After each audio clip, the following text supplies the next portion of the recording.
Ciao, bonjour à tous, j'espère que vous allez bien. Aujourd'hui, je vous propose un contenu unique, un tuto pour trouver le meilleur fournisseur sur Alibaba. J'avais déjà fait une vidéo de cette nature. Aujourd'hui, je vous propose une version améliorée, mise à jour, qui sera un guide pour vous et pour l'année 2023 notamment. Forcément, étant donné la multitude de contacts sur Alibaba, cela complexifie les recherches et la clarté dans l'identification du bon partenaire. Pour surmonter cet obstacle, il faut avoir la bonne méthodologie et savoir se servir d'Alibaba à bon escient, ce qui demande une certaine technique que je vais vous dévoiler dans cette vidéo. Restez jusqu'à la fin pour bénéficier du bonus et de toute la méthodologie qui vous permettra d'être mis en relation avec le meilleur fournisseur. Pour ceux qui ne me connaissent pas, je m'appelle Jean Perry à la tête de Sino Sourcing, Sino Shipping et j'ai créé cette chaîne YouTube pour faciliter la compréhension du sourcing, de la logistique, du e-commerce, de Amazon FBA et de tout ce qui va avec. Restez jusqu'à la fin de la vidéo pour bénéficier de toutes les astuces et surtout n'oubliez pas de liker, de commenter et de vous abonner si ce n'est pas encore fait. Ok les amis, donc je vais partager mon écran pour faire une petite démo live sur Alibaba. Alors déjà le point positif ces derniers temps pour ceux qui surfent depuis un certain temps sur la plateforme, c'est l'amélioration de l'interface qui devient de plus en plus instinctive et simple d'utilisation. Et ce sont des mises à jour qui sont positives parce qu'elles vont tout simplement vous faciliter dans vos recherches. Alors déjà, le premier conseil, c'est de sélectionner fournisseur ici et non pas produit. D'accord? Parce qu'en sélectionnant le produit, vous allez trouver des centaines de résultats, ce qui va complexifier le choix du bon produit ou du bon partenaire. Donc déjà, ce que je vous suggère de faire ici, c'est de sélectionner fournisseur. D'accord? Donc ici, on va prendre un exemple d'un produit classique, Blue. Donc tapez-le en anglais, Anti-Blue Light Glasses. Voilà. Ok. Et vous voyez ici déjà, j'ai la liste de tous les fournisseurs dès le départ, ce qui va simplifier les recherches. Et vous allez remarquer que tous les résultats sont par défaut des Verified Suppliers, d'accord? Donc en guise de rappel, Alibaba travaille avec des entreprises tierces comme SGS, TUV, etc. qui sont chargées de vérifier la fiabilité des fournisseurs référencés sur Alibaba. Ok, maintenant le second conseil, c'est que pour encore mieux peaufiner votre recherche, vous avez d'autres filtres comme la trade assurance, d'accord? Donc ici on clique sur la trade assurance, d'accord? Et vous cochez aussi les normes européennes, d'accord? Donc tout ce qui est ISO et normes CE, c'est très important parce que vous voulez trouver un fournisseur qui produit en fonction des exigences européennes en termes de normes. D'accord? Maintenant, le troisième point, une fois que cette étape est accomplie, on va chercher un fournisseur parmi tous ces résultats pour analyser le fournisseur un peu plus en détail. Depuis combien d'années l'usine existe-t-elle? Combien de travailleurs ont-ils? Combien de lignes de production l'usine a, etc. D'accord? Donc arrivé à ce moment, on défile sur la première page pour sélectionner le bon partenaire. Et déjà en défilant, vous pouvez remarquer une première chose, c'est le nom de la ville qui ressort très souvent. Donc ici Wenzhou, d'ailleurs dédicace à tous mes amis Wenzhounais en France. Mais vous voyez que c'est un indicateur qui indique que la plupart des fournisseurs de lunettes sont dans la même région, celle du Zhejiang et plus particulièrement dans la ville de Wenzhou. D'accord? Donc on va cliquer sur une de ces entreprises à Wenzhou, étant donné que la plupart des fournisseurs de lunettes sont dans cette région. D'ailleurs, je vous avais fait une vidéo pour les membres Limitless Sourcing pour mieux utiliser Alibaba et je vous avais expliqué que dans la nomination des entreprises en Chine, la ville ou la région est toujours ou presque indiquée. D'accord? Donc ça, c'est un indicateur qui est en fait une astuce tout simplement pour savoir quelle région ou quelle ville est spécialisée dans la production de quelle catégorie de marchandises. D'accord? Donc maintenant, le quatrième point, c'est d'aller sur le profil de l'entreprise pour analyser son catalogue produit. D'accord? Ok, donc ici, vous voyez l'entreprise Wenzhou Chongqing. Donc déjà ici, le fournisseur est vérifié par SGS Group. Et puis, on peut aussi voir tout un tas d'informations, c'est-à-dire depuis combien de temps ils fournissent, quelles sont les normes, etc. qu'ils ont. Donc, vous voyez, ils ont déjà des normes ISO, etc. Et puis, il y a aussi des informations qui sont très révélatrices, c'est les marchés de prédilection de l'entreprise. Donc ici, on voit que c'est l'Amérique du Nord, l'Amérique du Sud et puis l'Europe du Sud. D'accord? Donc vous voyez, tout ça c'est important parce que ça nous permet de voir aussi quels sont les marchés de prédilection de cette entreprise et est-ce que ces marchés de prédilection correspondent aux exigences de certaines normes européennes par exemple. Ok, donc pour résumer sur cette toute première étape de votre recherche, rappelez-vous de ces quatre critères. Donc la sélection du fournisseur, la sélection des normes, vous vérifiez bien qu'ils ont les normes ISO, etc. Comprendre et identifier la région de production de l'usine et puis analyser le catalogue produit. Donc ici, on voit qu'effectivement, il y a toute une multitude de produits qui sont dans la même niche, ce qui est bon signe parce que ça veut dire que l'usine a bien un seul secteur de production, un seul degré de spécialisation parce que on a au préalable, si vous voulez, sélectionner les filtres et si on ne sélectionne pas les filtres, vous pouvez faire la recherche, vous allez tomber sur des fournisseurs qui parfois vendent des lunettes, des objets électroniques, enfin voilà, des objets qui n'ont aucune cohérence entre eux. Donc déjà, pensez bien à ces éléments qui sont un premier moyen de déceler les contacts plus sérieux des autres. Maintenant, il s'agit d'engager une communication avec ses fournisseurs et cette étape est très importante. Pourquoi? Parce que si vous posez les mauvaises questions ou bien que vous répondez mal aux questions pièges, si vous n'avez pas la bonne approche, le bon dialogue, la bonne communication, les meilleurs fournisseurs ne vous donneront pas suite. Tout simplement parce que les meilleurs fournisseurs sélectionnent minutieusement leurs clients, sachant qu'ils représentent pour eux un potentiel commercial intéressant et un moyen d'atteindre leurs propres objectifs. Ici, ce que je veux avant tout faire savoir au fournisseur, c'est pourquoi je veux travailler avec lui et pourquoi son profil m'intéresse plus qu'un autre. Parce que mettez-vous à leur place et pensez au nombre de demandes de prise de contact qu'ils reçoivent quotidiennement. Il y a une multitude d'importateurs qui contactent ces mêmes fournisseurs en leur demandant dès le départ des informations classiques sur le prix, etc.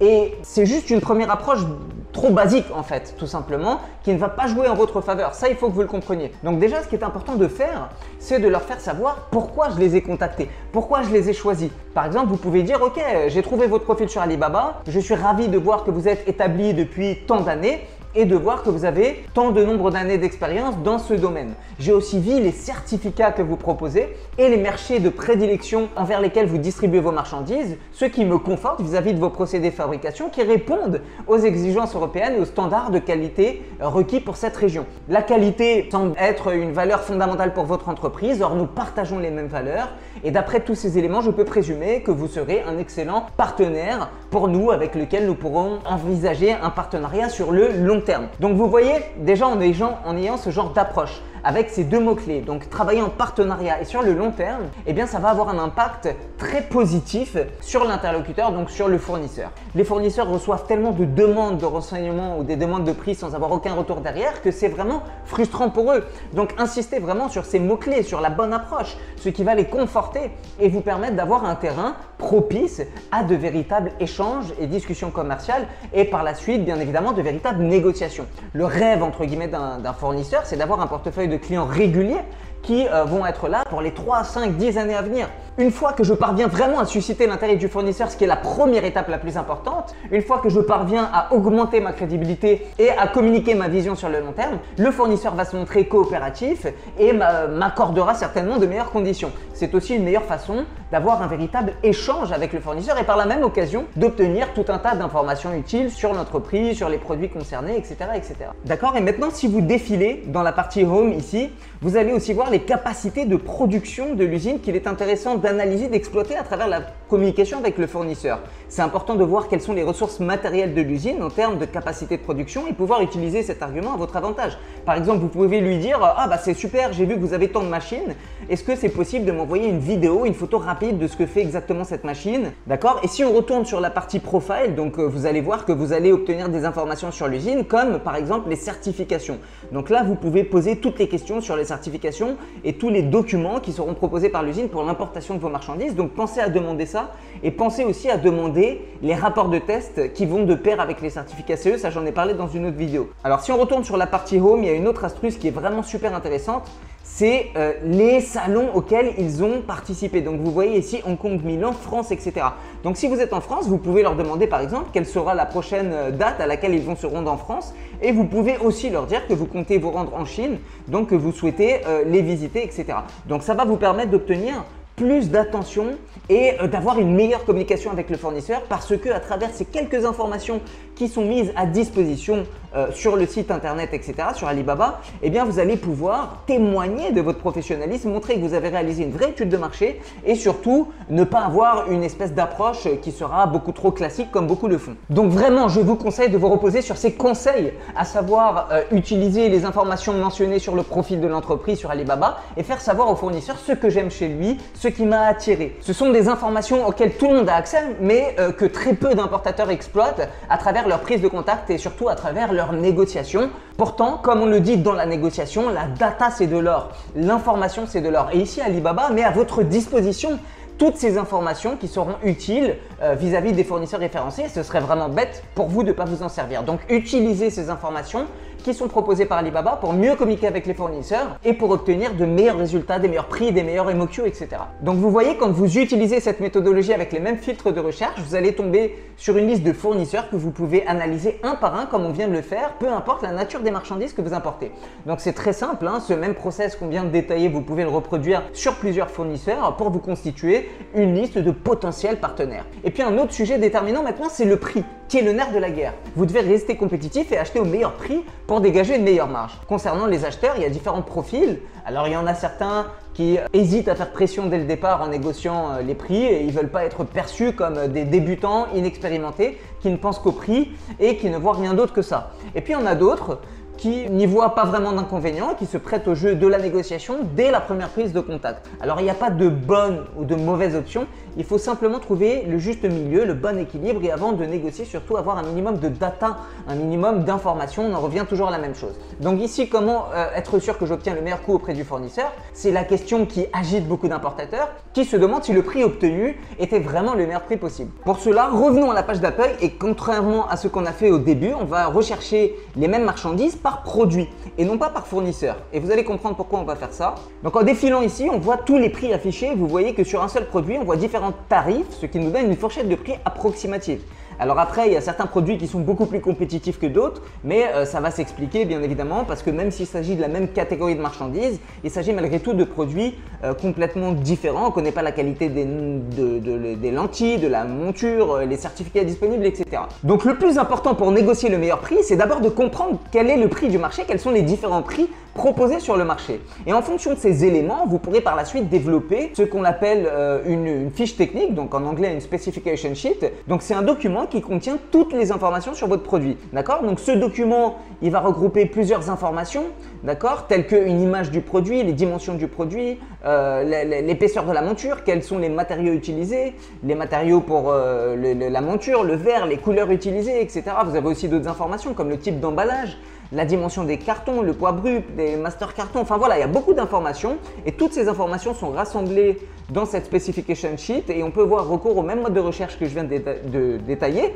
et en complément envoyer ce document à mon fournisseur pour qu'il puisse avoir une vue détaillée en fait de ce que vous voulez chercher et de ce que vous voulez sourcer comme marchandise. Et à partir de ce moment, vous pourrez avoir une idée des prix qui sont appliqués sur ce marché. Comme on vient de le voir, en faisant de simples recherches sur Alibaba sur le même produit, on peut avoir des écarts de prix importants, ce qui peut semer la confusion. Donc là, quand le fournisseur communique son prix, vous avez déjà une meilleure idée du positionnement tarifaire appliqué. À partir de ce moment précis, vous pouvez commencer la négociation. Si par exemple un fournisseur vous donne un prix de 5 $ et vous lui dites ok mais moi je le veux pour 3 $ et qu'il accepte, bon bah là vous avez gagné dès le départ. Mais c'est pas toujours aussi simple. Vous n'allez pas systématiquement faire baisser le prix de 2 $ de cette manière, ce qui serait une condition, une situation idéale parce que ces 2 $ iront dans votre poche directement. Et puis aussi, le fait d'avoir plusieurs fournisseurs dans votre liste vous permettra de vous constituer de leviers de négociation si jamais la première option ne marche pas par exemple. Imaginez que votre fabricant préféré vous propose un prix de 4 $ mais que vous avez